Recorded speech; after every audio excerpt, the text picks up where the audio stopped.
Assalamualaikum warahmatullahi wabarakatuh. Halo Bu Laila. Kami dari kelompok 5. Di sini kami akan menampilkan video seputar masa kepemimpinan Susilo Bambang Yudhoyono. Sebelumnya perkenalkan, saya Yasmin Cynthia Dewi sebagai presenter 1. Saya Wina Maula sebagai presenter 2. Saya Ratu Sally Rizkyanti sebagai wartawan 1. Saya Putri Hawarizmi sebagai wartawan 2. Saya Kirani Azra Mahira sebagai wartawan 3. Saya Niwayan Atalia Kayana sebagai warga 1. Saya Vina Oktaviani sebagai warga 2. Selamat menyaksikan.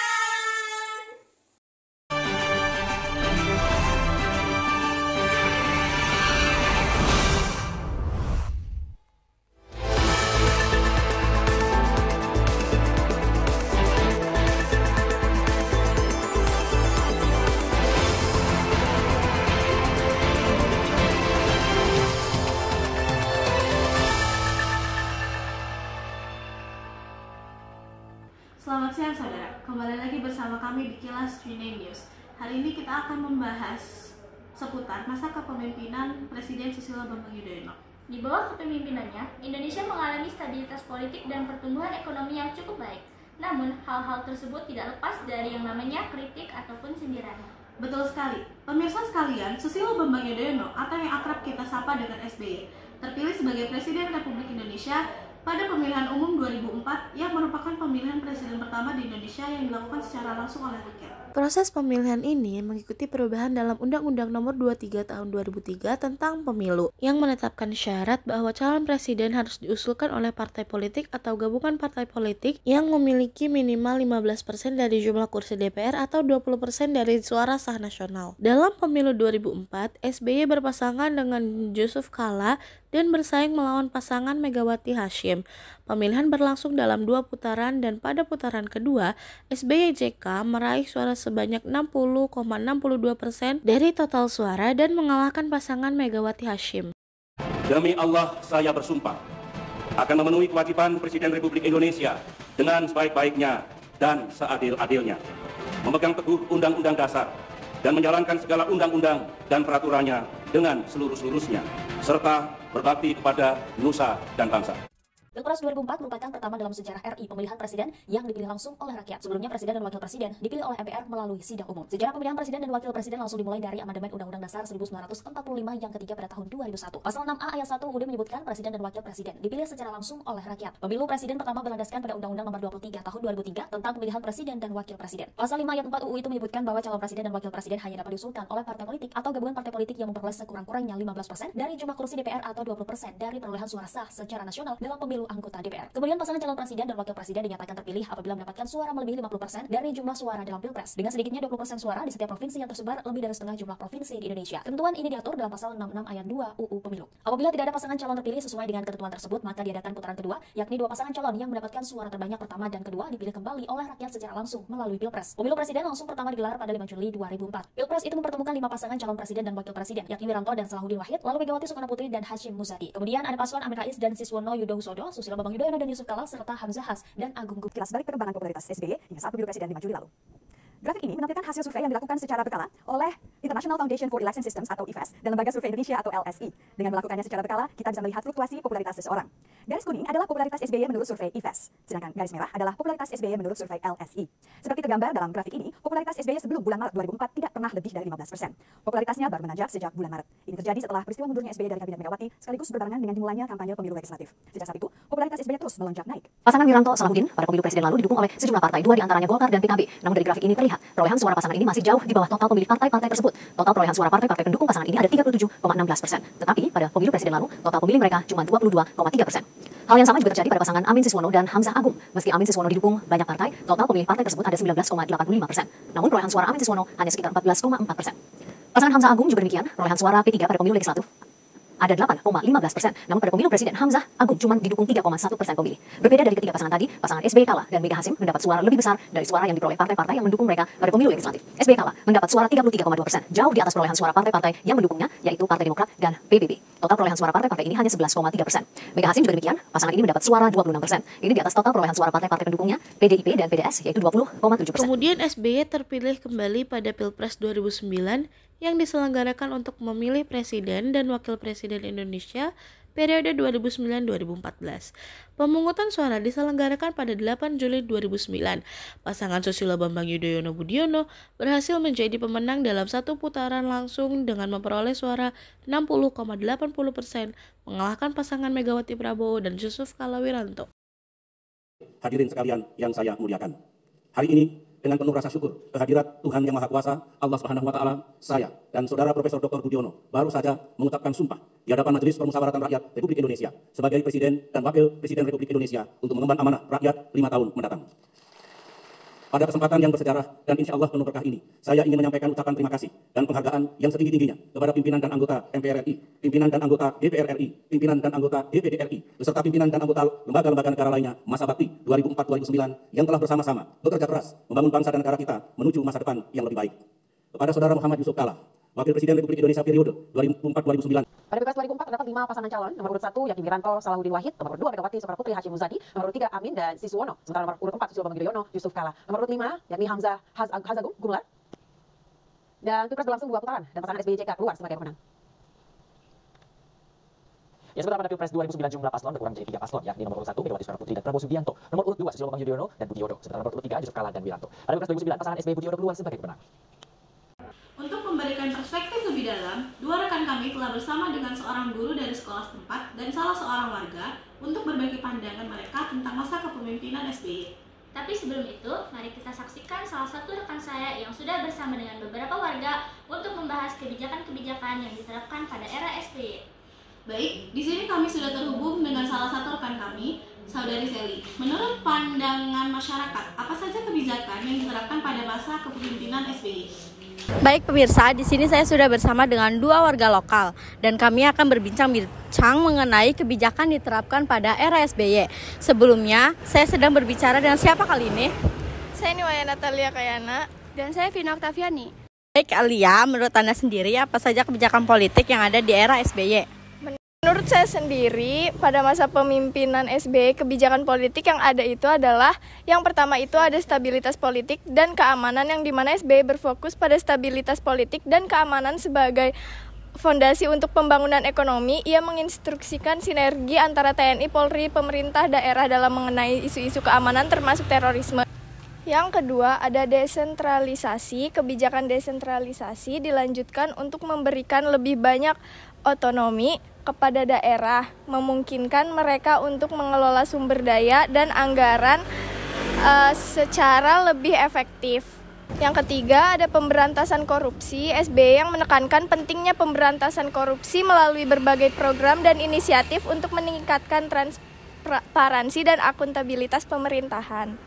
Yang terakhir itu ada dialog sosial, yang maksudnya adalah mendorong dialog antara pemerintah, masyarakat sipil, dan sektor swasta untuk menciptakan kebijakan yang inklusif dan responsif terhadap kebutuhan masyarakat. Wah, baiklah. Terima kasih atas jawabannya Kalia. Selanjutnya, kita akan membahas kebijakan ekonomi yang diterapkan pada era Susilo Bambang Yudhoyono. Dengan Kak Vina, silakan Kak. Sebelumnya, terima kasih atas kesempatan yang sangat berbahagia ini. Menurut saya sendiri, kebijakan ekonomi SBY juga dikenal dengan pendekatan pro pertumbuhan yang bertujuan untuk meningkatkan kesejahteraan rakyat dan stabilitas ekonomi. Beberapa kebijakan utama meliputi 1. Strategi pembangunan ekonomi. SBY menerapkan 4 strategi utama yang saling terkait, yaitu ada pro-growth, pro-job, pro-por, dan yang terakhir itu ada pro-environment. Yang kedua, peningkatan investasi. Pemerintah berusaha meningkatkan iklim investasi yang kondusif dengan memperbaikan regulasi dan insentif bagi investor. Ini termasuk upaya untuk meningkatkan penerimaan negara tanpa membebani pajak secara berlebihan. Ketiga, ada pengembangan infrastruktur. Fokus pada pembangunan infrastruktur untuk mendukung pertumbuhan ekonomi jangka panjang, termasuk proyek transportasi dan energi. Yang keempat, bantuan sosial. Program program bantuan sosial seperti bantuan langsung tunai dan bantuan operasional sekolah diluncurkan untuk membantu masyarakat miskin. Kebijakan-kebijakan ini berkontribusi pada rata-rata pertumbuhan ekonomi Indonesia yang mencapai sekitar 5,9% selama masa jabatan SBY dari 2004 hingga 2014. Baik, terima kasih atas pendapat dari Kalia dan Kak Vina. Ya, pemirsa, sekian yang dapat saya sampaikan. Kembali ke studio. Pemirsa sekalian, sesuai yang sudah kami sampaikan tadi, kami telah terhubung dengan salah satu rekan kami yang sudah bersama dengan seorang guru yang merasakan pimpinan era SBY. Silakan Saudari Putri. Selamat siang pemirsa, di sini saya sedang dengan guru dari salah satu sekolah setempat. Permisi Bapak. Selamat siang Bapak. Boleh Bapak perkenalkan diri? Ya, nama saya Bapak Edi Siswanto, Bapak dari salah seorang guru di SMA Negeri di Banten. Baik Bapak, saya izin bertanya, bagaimana kondisi Republik Indonesia pada era kepemimpinan Bapak Susilo Bambang Yudhoyono? Pada zaman SBY, yang Bapak tahu, Bapak SBY menjabat selama 2 periode dari tahun 2004 sampai 2014. Di era kepemimpinan beliau banyak terjadi perubahan-perubahan yang cukup signifikan, mulai dari turunnya BBM hingga terbentuknya BPJS. Itu yang menurut Bapak pencapaian yang sangat luar biasa. Kemudian Bapak, apa respon dari Bapak yang merasakan langsung kepemimpinan dari Bapak SBY? Alhamdulillah sangat bermanfaat, terutama untuk masyarakat-masyarakat kecil. Ya, jadi contohnya harga BBM yang turun ini tentu saja berdampak langsung terhadap kegiatan ekonomi masyarakat bawah. Baik Bapak, terima kasih atas waktu dan sharing ceritanya. Baik, Saudari Yasmin dan Wina, serta pemirsa di rumah, mungkin itu saja yang bisa saya sampaikan. Kembali ke studio. Terima kasih Saudari Putri. Selanjutnya kita beralih ke Saudari Kirania yang sudah bersama warga sekitar. Baik pemirsa, saat ini saya sedang bersama warga setempat. Permisi Bapak. Ya. Selamat siang Bapak, saat ini saya sedang berbicara dengan Bapak siapa? Pak Haji Agus. Baik Bapak, saya ingin bertanya tentang bagaimana kondisi Republik Indonesia pada era kepemimpinan Susilo Bambang Yudhoyono. Baik-baik saja sih, intinya sih baik-baik saja. Nah, kalau masalah demo ya biasalah ya, ada ya.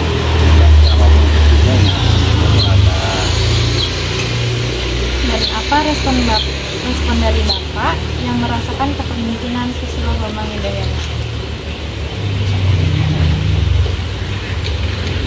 Yang dirasakan apa ya? Masalah ekonomi terutama ya, masalah ekonomi biasa normal aja, ada sulit, ada gampang gitu ya saat ini. Cuman pengangguran juga masih banyak, kemiskinan masih banyak. Selama periode Pak SBY yang negara aman-aman aja. Kalau ekonomi itu tanya ke ibu-ibu. Kalau tentang ekonomi ya, yang merasakan ibu-ibu dampaknya. Kalau ya suami kan yang mencari nafkah, ya kesulitannya ada, pekerjaan sulit, harga pangan turun naik, siapapun presidennya itu. Kalau ekonomi itu tanya ke ibu-ibu. Kalau tentang ekonomi ya, yang merasakan ibu-ibu dampaknya. Kalau ya suami kan yang mencari nafkah, ya kesulitannya ada, pekerjaan sulit, harga pangan turun naik, siapapun presidennya itu. Terima kasih atas waktu dan sharing ceritanya. Baik Saudari Yasmin dan Wina serta pemirsa yang di rumah, mungkin itu saja yang bisa saya sampaikan. Kembali ke studio.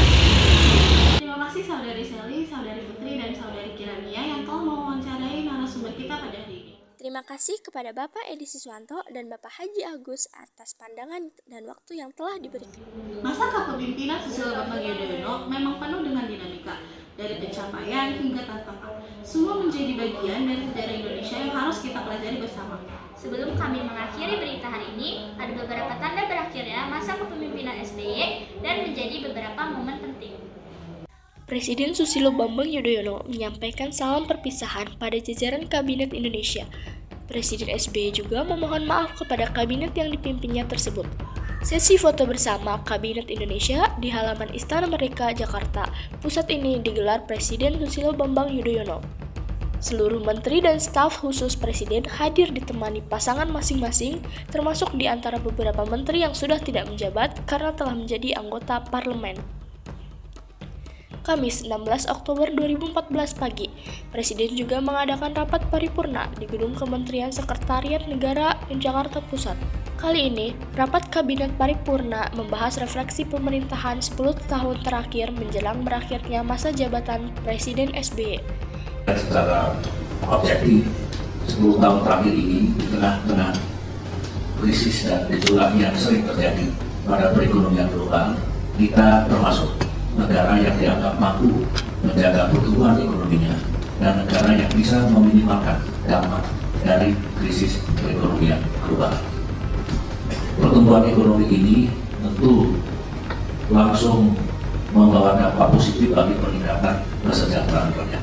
Dalam pidato penyampaian refleksinya, SBY menyatakan bahwa sejarah telah mencatat bahwa kabinetnya telah berbuat yang terbaik.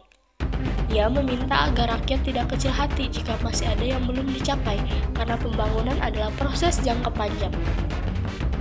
Dalam rapat tersebut, SBY menerangkan capaian-capaian pemerintahannya dalam 2 periode masa kepemimpinannya, termasuk hambatan-hambatan yang dihadapi. Pertama, ekonomi Indonesia. Ekonomi Indonesia membaik dengan program penciptaan lapangan kerja. Yang kedua, keamanan dalam negeri. Indonesia telah mengakhiri masa krisis keamanan di Aceh, Poso, dan Papua. Yang ketiga, reformasi birokratis, upaya pembersihan korupsi di pusat dan daerah. Yang keempat, peran internasional, peningkatan peran Indonesia di kawasan regional dan global, termasuk bergabung dengan G20. Saat menjelang akhir jabatannya, Ibu Negara Hajah Ani Yudhoyono mulai beberes meninggalkan Istana Negara. Foto beberes meninggalkan Istana Negara itu diunggah Ibu Negara Haji Ani Yudhoyono melalui akun Instagramnya Ani Yudhoyono Sabtu tanggal 6 Oktober 2014 beberapa saat lalu. Dalam foto, tampak Ibu Negara sedang melipat baju di sebuah kamar di Wisma Negara, Kompleks Istana Negara. Dan masyarakat mengekspresikan ucapan terima kasih atas dedikasi mereka selama 10 tahun. Presiden Susilo Bambang Yudhoyono beserta Ibu Ani Yudhoyono meninggalkan Istana Merdeka diiringi lagu Pantang Mundur oleh paduan suara. Di acara penyambutan Presiden baru hari ini, SBY keluar dari gerbang Istana Merdeka sekitar pukul 15 waktu Indonesia Barat. Sambil menuruni tangga Istana Merdeka, terdengar lagu Pantang Mundur mengiringi langkah SBY dan Ibu Ani yang tiada hentinya mengucap kata terima kasih.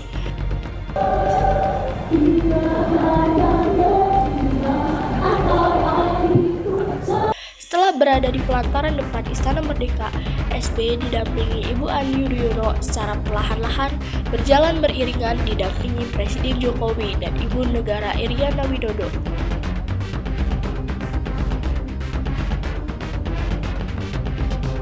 Demikian akhir pemerintahan SBY diperingati sebagai momentum penting dalam sejarah Indonesia, meskipun juga diwarnai oleh kontroversi dan tantangan internal. Dan berakhirnya masa kepemimpinan SBY ini tidak luput dari kelebihan dan kelemahan. Susilo Bambang Yudhoyono memiliki beberapa kelebihan pada masa kepemimpinannya. Pertama, SBY dikenal sebagai pemimpin demokratis yang senang berkompromi dan mencari konsensus. Ia tidak ingin kepemimpinannya menjadi otoriter. Yang kedua, SBY digambarkan sebagai pemimpin yang cermat dan berpikir matang sebelum mengambil suatu keputusan. Ini membantu dalam mengambil keputusan yang tepat dan rasional. Saya menjenguk mantan Presiden Soeharto yang sedang dirawat di Rumah Sakit Pertamina ini. Contohnya, SBY pernah lebih memilih untuk kembali ke Jakarta secepatnya ketika mendengar kabar kesehatan Soeharto yang makin memburuk daripada menyanggupi tawaran menyanyi dari Perdana Menteri Badawi. Program penciptaan lapangan kerja yang efektif membantu memperbaiki ekonomi Indonesia. Stabilitas ekonomi yang dicapai selama masa pemerintahannya merupakan salah satu keberhasilan utamanya.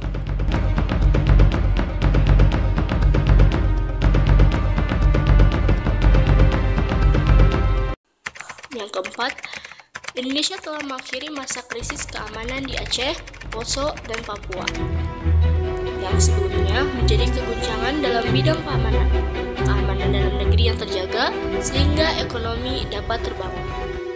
Kami benar-benar bisa mengakhiri konflik di Aceh yang telah berlangsung selama 30 tahun dan kemudian mewujudkan perdamaian dan meningkatkan pembangunan di Serambi Aceh ini. Yang kelima, di bawah kepemimpinan SBY, Indonesia meningkatkan peran di kawasan regional dan global. Indonesia bergabung dengan G20 dan mendapatkan pengakuan positif dari bangsa lain atas peran konstruktifnya. Ini menandakan bahwa posisi Indonesia dalam peta ekonomi dunia sudah jauh berubah. Ia menyebutkan G20 di abad ke-21 telah menjadi forum utama untuk melakukan kerjasama ekonomi internasional. Dalam forum itu, kini Indonesia berdiri sejajar dan duduk setara dengan negara-negara maju dan ekonomi besar lainnya. Yang keenam, SBY juga melakukan reformasi birokrasi yang cukup agresif dalam kampanye anti korupsi. Meskipun masih ada kasus korupsi, upaya-upaya ini menunjukkan komitmennya dalam memperbarui sistem pemerintahan, yaitu mencegah dan memberantas korupsi. Selain itu, dalam era pemerintahan SBY juga sudah dilakukan penindakan terhadap para pelaku korupsi, mulai dari menteri, gubernur, hingga level wali kota. Semua sudah kami adili, kata SBY di Gedung Pancasila, Kementerian Luar Negeri, Jalan Pejambon, Jakarta Pusat, Rabu, tanggal 15 bulan Februari 2012. Selain kelebihan, pada masa kepemimpinan SBY juga terdapat beberapa kelemahan, yaitu: yang pertama, meskipun ada upaya anti korupsi, beberapa menteri dan pejabat tinggi di bawah pemerintahannya terlibat dalam skandal korupsi, dan ini mengganggu reputasi pemerintahnya dan menimbulkan kritik dari masyarakat. Beberapa menteri atau pejabat di bawah pemerintahan SBY yang terlibat dalam kasus korupsi adalah sebagai berikut. Yang pertama adalah Andi Malarangeng. Mantan Menpora Andi Malarangeng yang saat itu duduk sebagai Menpora harus rela kehilangan jabatannya karena terjerat dalam kasus korupsi Hambalang. Andi langsung mundur sesaat setelah KPK mengeluarkan surat cegah bepergian ke luar negeri. Saat ini Andi sudah dijatuhi vonis 4 tahun penjara dan denda 400 juta rupiah. Yang kedua adalah Jero Wacik. Jero Wacik diketahui terlibat dalam kasus pemerasan. Menteri ESDM Jero Wacik menambah daftar Menteri Kabinet SBY yang dijerat Komisi Pemberantasan Korupsi atau KPK. Jero diduga menyalahgunakan wewenangnya sebagai Menteri ESDM yang memeras untuk mendapatkan dana operasional tambahan. Tidak tanggung-tanggung, Jero diduga mengantongi 9,9 miliar rupiah dan terancam hukuman 20 tahun penjara. KPK juga menetapkan mantan Menteri Agama Surya Dharma Ali sebagai tersangka kasus korupsi dugaan korupsi penyelenggaraan haji di 2012-2013. Dugaan korupsi penyelenggaraan haji itu terkait dana pemondokan, catering, dan transportasi. Setelah ditetapkan sebagai tersangka, Surya Dharma langsung mundur dari posisi Menteri Agama. Surya Dharma Ali dituntut 11 tahun penjara oleh Jaksa Penuntut Umum. Selain itu, beliau juga dituntut membayar denda sebesar 750 juta subsidiar 6 bulan kurungan. Selanjutnya Selanjutnya, kasus Siti Fadilah yang dilimpahkan ke KPK karena KPK pernah menangani kasus yang sama.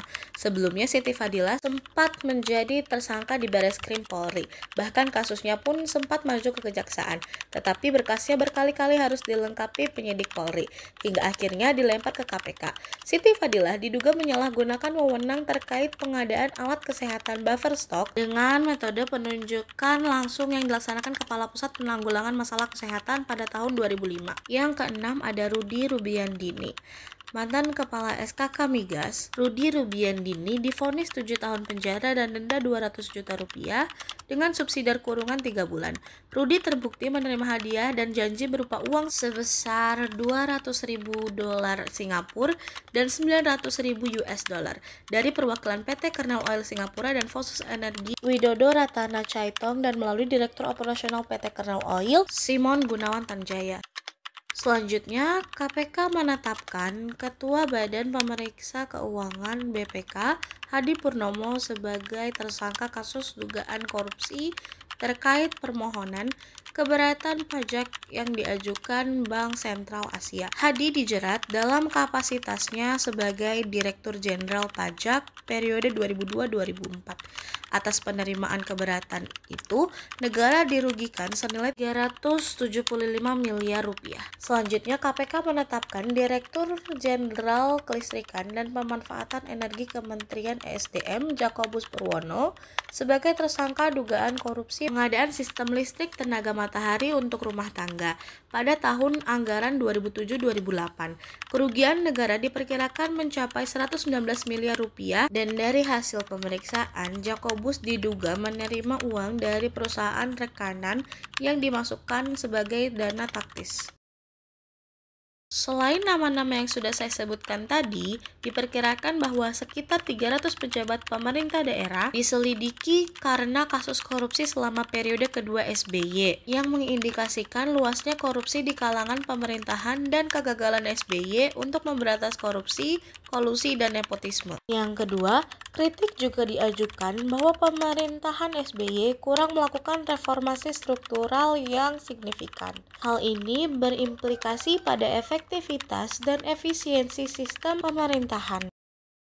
Banyak orang Indonesia yang pro-reformasi kecewa ketika SBY tidak mendukung Menteri Keuangan Sri Mulyani Indrawati yang reformis dan sangat dihormati ketika dia bersama dengan Wakil Presiden Budiono. SBY dikritik karena kesalahan penanganan kasus bailout Bank Senturi pada tahun 2008. Dan pemirsa, kita akan melihat bagaimana sebetulnya apa yang terjadi dengan Bank Senturi. Perlu kita berikan memori lagi bahwa pada tahun 1989 Bank Senturi didirikan, tapi waktu itu masih dalam bentuk dengan nama Bank CIC, dan itu didirikan oleh Robert Tantular. Dan kemudian pada tahun 2004 Bank Danpak, Bank Piko dan Bank di merger menjadi Bank CIC yang kemudian menjadi Bank Senturi dengan aset sekitar 25 kantor cabang, 31 kantor cabang pembantu, 7 kantor kas, 9 ATM, dan ini salah satu yang menjadi sumber masalah juga adalah Antaboga Delta Sekuritas, karena pada saat itu banyak nasabah Bank Senturi yang kemudian merasa dirugikan karena ada investasi di Antaboga Delta Sekuritas. Dan perlu kami berikan informasi bahwa sebetulnya sejak mendirikan Bank CIC, Robert Tantular sebagai pendiri Bank CIC dinyatakan tidak lolos uji kelayakan dan kepatutan oleh Bank Indonesia setelah right issue atau pengeluaran saham penawaran umum terbatas pada bulan Maret 1999. Mulyaman menjalani pemeriksaan selama 9 jam terkait posisinya sebagai Deputi BI dan yang menentukan apakah Bank Senturi adalah bank gagal yang berdampak sistemik. Mulyaman mengakui hadir dalam rapat tanggal 21 November itu, namun ia menolak memberikan jawaban terkait pendapatnya tentang status Bank Senturi saat itu. Mulyaman adalah peserta rapat penentu FPJP tanggal 21 November 2008 yang kemudian keputusannya menjadi dasar bailout Senturi 25 November 2008 sebesar 6,7 triliun rupiah. Ya, artinya itu kan harus diputuskan oleh KKSK yang... Ketika itu sikap Bapak di KKSK gimana? Ya, kita menegarai bahwa itu... Sementara untuk Bank Senturi, Hakim menyebutkan negara rugi 8 triliun rupiah akibat perbuatan Budi. Terkait vonis 10 tahun, Budi Mulya mengaku merasa sedih dan kecewa atas vonisnya. Ia langsung banding atas hukuman itu, vonis Hakim untuk Budi Mulya lebih ringan dibanding tuntutan jaksa. Sebelumnya, ia dituntut 17 tahun penjara. Sesuatu yang sudah menjadi kompetensi tanggung jawab lembaga kami melihat situasi itu tidak dipertimbangkan. Dan kami lakukan juga sesuatu yang bukan asal, tapi dimandat Undang-Undang Pasal 11. Undang-Undang itu kita tanya dari mana? Dari Perpu. Silakan kita lihat Perpu. Perpunya jelas, Perpu nomor 2 2008. Di dalam Perpu itu siapa yang membuat Perpu? Presiden Republik kita yang sekarang masih aktif. Bukan Presiden Republik kita sekarang masih aktif pun juga menulis buku bahwa November 2008 itu bukan keadaan normal. Itu keadaan yang harus diantisipasi. Kalau tidak akan terjadi krisis lebih lanjut. Apa yang kami harapkan Majelis Hakim memahami Bank Indonesia dan pemerintah bekerja berdasarkan kompetensi, pengalaman, dan mandat undang-undang. Yang ketiga, meskipun pemerintahan SBY telah menghadapi dan merespon beberapa bencana alam seperti tsunami di Aceh dan gempa bumi di Bantul, ada kritik bahwa respon awal kadang-kadang lambat atau tidak optimal. Kecaman SBY dianggap tidak meyakinkan terhadap serangan kekerasan pada penganut agama minoritas, seperti kasus pembunuhan Ahmadiyah pada Februari 2011. Ahmadiyah di desa Sambi Ellen diserang oleh sekelompok massa dan menewaskan satu jemaah Ahmadiyah bernama Papuk Hasan. Tahun 2002, sekitar 87 atau 350 jiwa pengikut jemaah Ahmadiyah diusir dari tempat tinggalnya di Pancor, Lombok Timur. Pertengahan tahun 2005, jemaah Ahmadiyah dipaksa meninggalkan kampus Mubalok yang menjadi kantor pusat JAI. 28 Juli 2010, Masjid An-Nur milik jamaah Ahmadiyah disegel pemerintah daerah Kuningan. Sempat terjadi hujan batu antara jamaah Ahmadiyah dan petugas Satuan Pamong Praja. 26 Januari 2011, masa pengunjung sidang di Pengadilan Negeri Jakarta Selatan mengintimidasi warga Ahmadiyah yang menjadi saksi atas peristiwa penyerangan.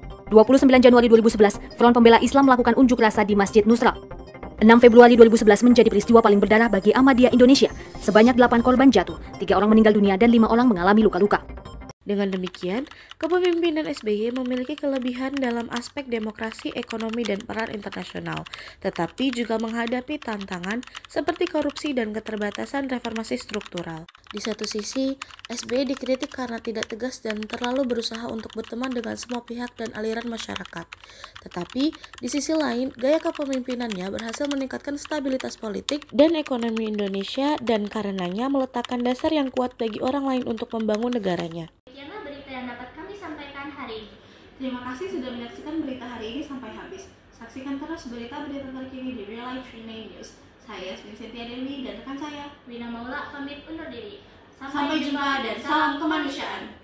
Yang bisa kami sampaikan seputar masa kepemimpinan Susilo Bambang Yudhoyono. Kurang lebihnya mohon maaf. Wassalamualaikum warahmatullahi wabarakatuh.